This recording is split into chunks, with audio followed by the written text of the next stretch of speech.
नाजरीन, मैं हूं मियां दाऊद और आप देख रहे हैं मेरा यूट्यूब चैनल। सुप्रीम कोर्ट के मिस्टर जस्टिस काजी फ़ाइज़ ईसा के बाद अब एक और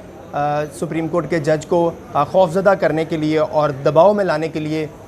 जो हुकूमती मशीनरी है वो हरकत में आ चुकी है। इस मरतबा सुप्रीम कोर्ट के मिस्टर जस्टिस सैयद मंसूर अली शाह को टारगेट किया जा रहा है। जिस तरह हुकूमती अदारों का ये ख्याल था कि वो मिस्टर जस्टिस काजी फ़ाइज़ ईसा को खौफज़दा कर लेंगे, उनकी अहलिया की जासूसी करके, उनके बच्चों की तस्वीर बना के, उनकी बेटी की तस्वीर बनाकर और उनके फैमिली मेम्बर्स को हरासा करने के बाद वो मिस्टर जस्टिस काजी फ़ाइज़ ईसा को दबाव में ले आएंगे, उनको खौफज़दा कर लेंगे। उसी तरह की एक दोबारा से प्रैक्टिस शुरू की गई है और सुप्रीम कोर्ट के मिस्टर जस्टिस सैयद मंसूर अली शाह को के ख़िलाफ़ भी वही तरीका, वही टूल जो है वो इस्तेमाल करने की कोशिश की जा रही है। ये इन्फॉर्मेशन कैसे पता चली? आज कल रात गए एक ख़ातून सहाफ़ी हैं गुल बुखारी,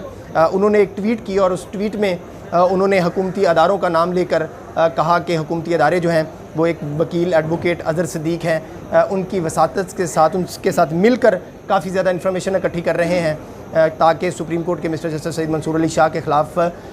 वो माहौल जो है वो दोबारा से क्रिएट किया जा सके। मैं आपको इसकी थोड़ी सी बैकग्राउंड बता दूं कि मंसूर अली शाह के ख़िलाफ़ दो मालूमात जो हैं वो फ्राहम करवाए जाने का इल्ज़ाम है। एक मालूमात जो है वो ये बनाई जा रही है कि जब मंसूर अली शाह लाहौर हाई कोर्ट के चीफ जस्टिस थे तो उन्होंने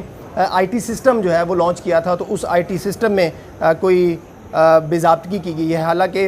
उस IT सिस्टम की सारी चीज़ें रिकॉर्ड के ऊपर हुकूमत के पास मौजूद हैं, वो किस तरीके से लॉन्च किया गया और हाई कोर्ट के रिकॉर्ड के ऊपर भी वो सारी चीज़ें मौजूद हैं। लेकिन उस इंफॉर्मेशन को इकट्ठा करने का और फैलाने का मकसद क्या है? वो सिर्फ़ इतना है कि सुप्रीम कोर्ट के जज को खौफज़दा किया जा सके, ज़हनी तौर के ऊपर वो जितने आज़ाद हैं उनकी आज़ादी जो है वो सलब की जा सके। तो दूसरा इल्ज़ाम उनके ऊपर मिस्टर जस्टिस सैयद मंसूर अली शाह के ऊपर ये लगाया जा रहा है कि वो अपनी जज बनने से पहले जो है वो उनके वालिद की जो मिल थी वो किसी न किसी बेज़ाब्तगी में मुलव्वस थी। जिस तरह काजी फ़ाइज़ ईसा की अहलिया के टैक्स का इशू था लेकिन काजी फ़ाइज़ ईसा को घसीटने की कोशिश की गई, उसी तरह मिस्टर जस्टिस सैयद मंसूर अली शाह के वालिद की मिल थी लेकिन मंसूर अली शाह को मिस्टर जस्टिस सैयद मंसूर अली शाह को घसीटने की कोशिश की जा रही है। ये बात रिकॉर्ड का हिस्सा है कि मिस्टर जस्टिस सैयद मंसूर अली शाह पाकिस्तान के वो पहले और शायद आखिरी जज हैं जिन्होंने बतौर chief justice Lahore high court अपने आप को पब्लिक किया, अपने एहतसाब के लिए अपने आप को पेश किया, उनकी चीज़ों की मालूमात मांगी की बावजूद इसके के कानून के मुताबिक वो इन्फॉर्मेशन देने के पाबंद नहीं थे, लेकिन उन्होंने अपने तमाम असासाजात की इन्फॉर्मेशन जो है वो पब्लिक की और इसके अलावा अपने सारे असासे जो हैं वो लाहौर हाई कोर्ट की वेबसाइट के ऊपर पब्लिक भी किए। ये इसकी ना तो माजी में कभी मिसाल मिलती है और ना शायद मुस्तकबिल में पाकिस्तान की अदलिया के अंदर आपको इतना ओपन फेयरनेस के ऊपर यकीन रखने वाला, ट्रांसपेरेंसी के ऊपर यकीन रखने वाला जज जो है वो ना मिले। यही उनकी आदत है, यही उनका असूल है जिससे खौफज़दा होकर हुकूमती अदारे जो हैं वो अब उनको दबाव में लाने के लिए कोशिश कर रहे हैं। इस चीज़ को पाकिस्तान भर के वकला जो हैं, जो आइन और कानून के ऊपर यकीन रखते हैं, वो भी मॉनिटर कर रहे हैं। जिस तरीके से काजी फ़ाइज़ ईसा की ज़ात के ऊपर हमला किया गया और पाकिस्तान भर के जो वकला हैं वो इकट्ठे हुए और उन्होंने सुप्रीम कोर्ट का दरवाज़ा खटखटाया, उसी तरह अगर सुप्रीम कोर्ट के मिस्टर जस्टिस सैयद मंसूर अली शाह के ऊपर हुकूमत की तरफ से कोई हमला किया गया या कोई करैक्टर असैसिनेशन करने की कोशिश की गई या कोई रियासती मशीनरी इस्तेमाल करने की कोशिश की गई तो ये वकला जो हैं वो आपको दोबारा ज़्यादा ताकत के साथ इकट्ठे होकर अपने अदारे का तहफ़्फ़ुज़ करते हुए नज़र आएंगे। अभी जो इन्फॉर्मेशन अभी तक इकट्ठी हुई है सुबह से लेकर रात से लेकर अब तक, वो ये थी कि पहले नैब का अदारा जो है वो अब इस्तेमाल करने की ऑप्शन हुकूमती अदारों के पास ज़ेरे गौर है कि पहले नैब को एक कंप्लेंट फ़ाइल करवाएंगे लाहौर हाई कोर्ट के IT सिस्टम के बारे में और उसके बाद फिर उस IT सिस्टम की बुनियाद के ऊपर मिस्टर जस्टिस सैयद मंसूर अली शाह की करैक्टर असैसिनेशन करवाई जाएगी मीडिया के ज़रिए, क्योंकि इस वक्त मीडिया भी हुकूमती अदारों को सपोर्ट कर रहा है और हुकूमती अदारों के अशारों के ऊपर नाच रहा है, इसलिए पाकिस्तानी मीडिया भी ऑन बोर्ड होगा, ये ऑप्शन भी ज़ेरे गौर है। मैं ज़ाती तौर पे जानता हूँ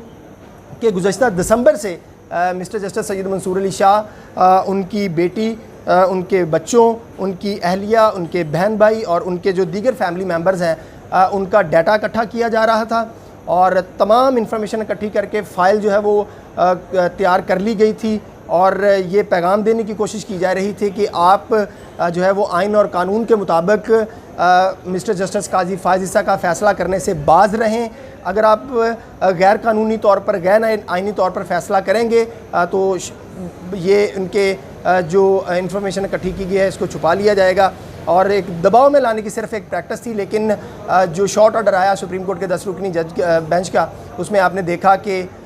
जो आइन और कानून की बालादस्ती पर यकीन रखने वाले लोग हैं, जो अदलिया की आज़ादी पर यकीन रखने वाले जजेस थे, उन्होंने दबा कर फ़ैसला दिया है कि पाकिस्तान की अदलिया जो है, पाकिस्तान के जजेस जो हैं वो आज़ाद हैं और किसी भी तरीके से उनकी फ़ैमिली की, उनके बच्चों की जासूसी जो है वो नहीं की जा सकी। उनकी आज़ादी को कर्टेल करने के लिए हुकूमती हरबे जो हैं वो इस्तेमाल नहीं किए जा सकते। देखते हैं मुस्तकबिल में हुकूमती अदारे जो हैं वो किस तरीके से सुप्रीम कोर्ट के मिस्टर जस्टिस सैयद मंसूर अली शाह को दबाव में लाने की कोशिश करते हैं और इस चीज़ को लेकर पाकिस्तान भर के जो वकला हैं उनके अंदर भी मुशावरत का अमल जो है वो शुरू हो गया है कि इस मरतबा जिस तरह अगर हुकूमती अदारे कोई गुंडागर्दी करेंगे तो वकला की तरफ से भी इंतहाई ताकत के साथ जो है वो मुजाहरा किया जाएगा और अपने अदारे के साथ जो है वो भरपूर इज़हार यकजहती किया जाएगा। ये थी अब तक की अपडेट और ये थी अब तक की इन्फॉर्मेशन। अगर आपको ये वीडियो पसंद आई हो तो इसको अपने दोस्तों के साथ भी शेयर कीजिएगा और वकला इस वीडियो को ज़्यादा से ज़्यादा शेयर करें ताकि हमारी जो वकला बरादरी है उसके अंदर जो है वो इत्तेहाद कायम हो सके और वो अपने अदारे को बचाने के लिए मुनज़्ज़म हो सके।